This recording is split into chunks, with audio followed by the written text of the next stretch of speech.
1, 2, 3, come on!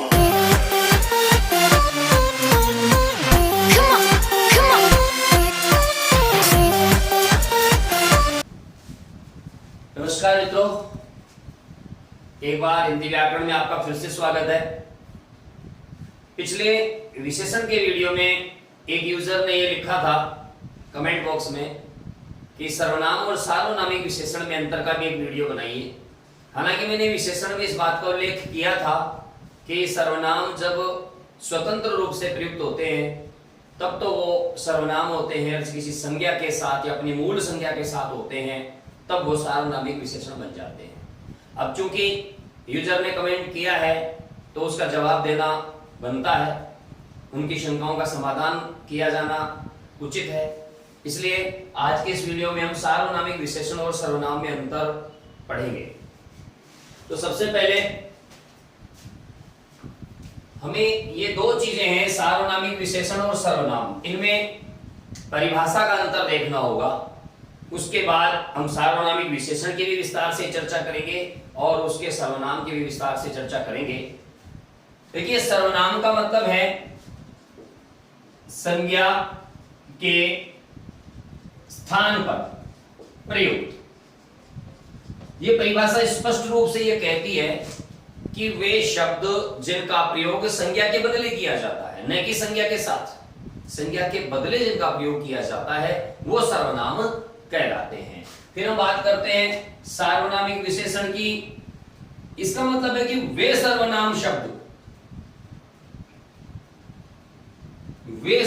शब्द जिनका प्रयोग उनकी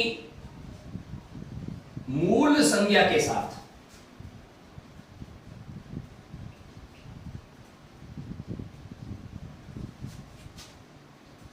विशेषता बताने हेतु किया जाता है।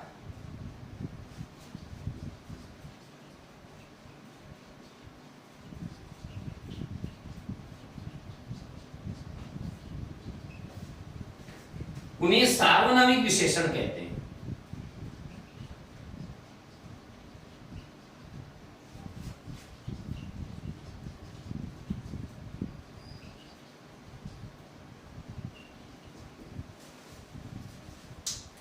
सर्वनाम अपनी संज्ञा के बदले में यानी उसके स्थान पर रिप्लेस होके आएंगे, वो संज्ञा नहीं होगी, अकेला सर्वनाम का प्रयोग होगा।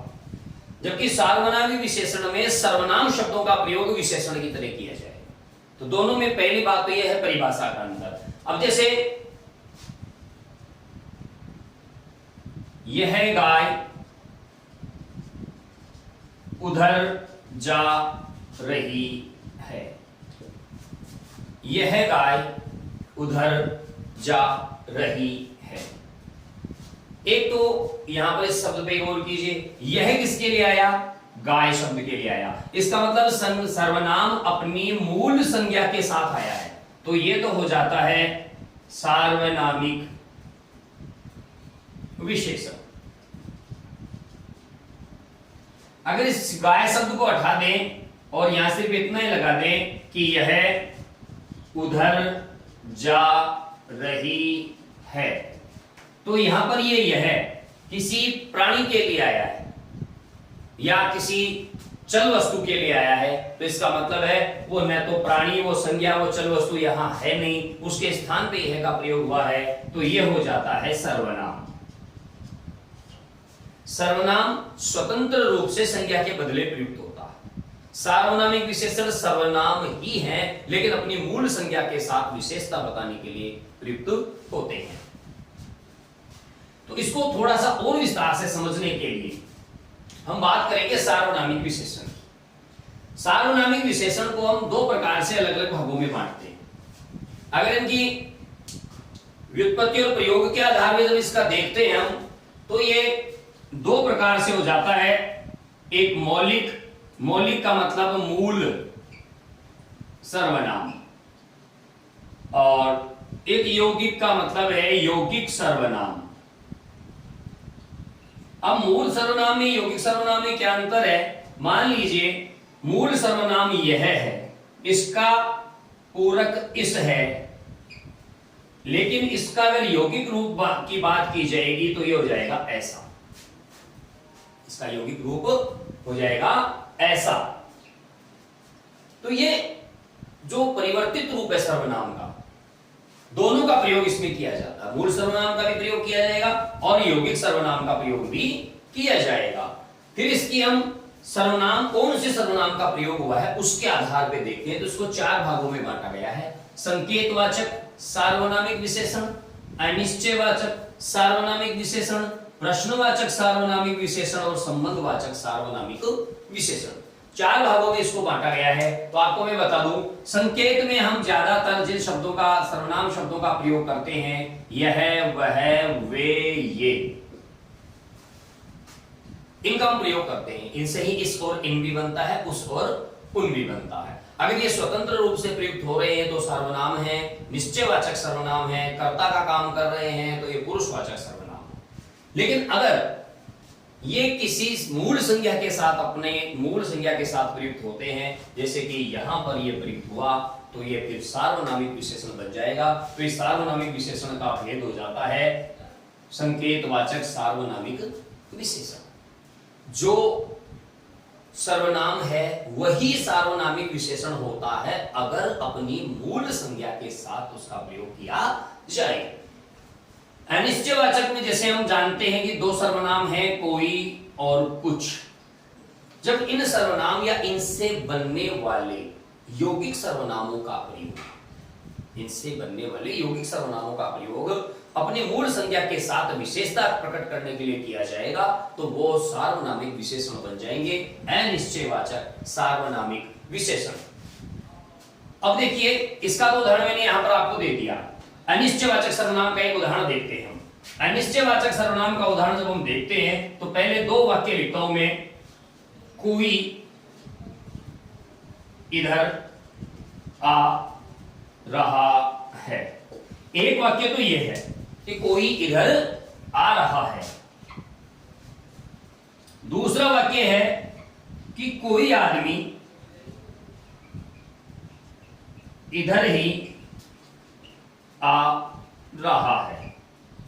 ये दूसरा वाक्य हो गया। अब आप इसमें आराम से देख सकते हैं, हमने यहां पर भी कोई का प्रयोग किया है, यहां पर भी कोई का प्रयोग किया है। अब जो कोई इधर आ रहा है, इसका हमें पता नहीं है कि वो कौन है, तो इसका मतलब ये तो हो गया अनिश्चयवाचक सर्वनाम। लेकिन यहां पर हमें पता है कि जो कोई है वो आदमी है, वो कोई आदमी है, लेकिन आदमी कौन है, परिचित है नहीं है, उसका हमें पता नहीं। अनिश्चय तो है लेकिन कोई की संज्ञा साथ है, तो ये हो जाएगा अनिश्चयवाचक सार्वनामिक विशेषण। इसको हम कहेंगे अनिश्चयवाचक सार्वनामिक विशेषण। बहुत लंबा चौड़ा अंतर नहीं है, बहुत ही सूक्ष्म अंतर इनमें होता है, तो उसको हमें ध्यान रखना है। जैसे किसी ने कुछ कहा, किसी ने कुछ कहा, अब आप इस चीज को समझिए। अब ये किसी ने कुछ कहा, अब यहां पर ये किसी शब्द है, ये किसके लिए आया है पता नहीं है, अनिश्चयवाचक सर्वनाम। किसी आदमी ने कुछ कहा, किसी व्यक्ति ने कुछ कहा, तो यहां जब इसकी संज्ञा इसके साथ आएगी तो ये हो जाएगा अनिश्चयवाचक सार्वनामिक विशेषण। तीसरे नंबर पे आता है प्रश्न। प्रश्न हम भी जानते हैं कि मूल रूप से 2 ही हैं, क्या और कौन। क्या और कौन। अगर ये पूछा जाए इधर कौन आ रहा है, वहां कौन बैठा है, वहां हल्ला कौन मचा रहा है, तो इसका मतलब हम केवल प्रश्न कर रहे हैं, प्रश्नवाचक सर्वनाम। कौन व्यक्ति है जिसने ऐसा करने का दुस्साहस किया, कौन व्यक्ति, मतलब ऐसा व्यक्ति कौन है, तो व्यक्ति संज्ञा उसके साथ आई है। प्रश्न यथावत है लेकिन संज्ञा साथ है। प्रश्न यथावत होने के कारण वो प्रश्नवाचक है और संज्ञा साथ होने के कारण वो सर्वनाम नहीं सार्वनामिक विशेषण है, तो उसका भेद हो जाएगा प्रश्नवाचक सार्वनामिक विशेषण। संबंधवाचक की जब बात करते हैं तो आप भी जानते हैं कि संबंधवाचक में एक ही सर्वनाम माना जाता है जो, और उसका पूरक होता है सो। तो इसका मतलब हुआ जो और सो। जो संबंधवाचक है सो सह संबंधवाचक है। जो करेगा सो भरेगा। तो यहां पर जो स्वतंत्र रूप से आया है, इसका मतलब सर्वनाम। जो आदमी ऐसा करेगा उसे इसका दंड भुगतना पड़ेगा। तो इसका मतलब जो आदमी, जो के साथ आदमी आ गया। एक तो है जो करेगा सो भरेगा। तो हम देख सकते हैं कि जो करेगा वो, ये जो कौन है पता नहीं, ये केवल संबंधवाचक सर्वनाम है, क्योंकि स्वतंत्र रूप से प्रयुक्त हुआ है बिना अपनी मूल संज्ञा के साथ। लेकिन अगर यही बात ऐसे लिखे हम कि जो आदमी ऐसा करेगा, जो आदमी ऐसा करेगा वह उसका परिणाम भुगतेगा। अब यहां देखिए, जो आदमी, इस जो के साथ इसकी मूल संज्ञा है, इस वजह से ये जो संबंधवाचक सर्वनाम न होकर संबंधवाचक सार्वनामिक विशेषण होगा। तो इसका रूप क्या हो जाएगा? संबंधवाचक सार्वनामिक विशेषण।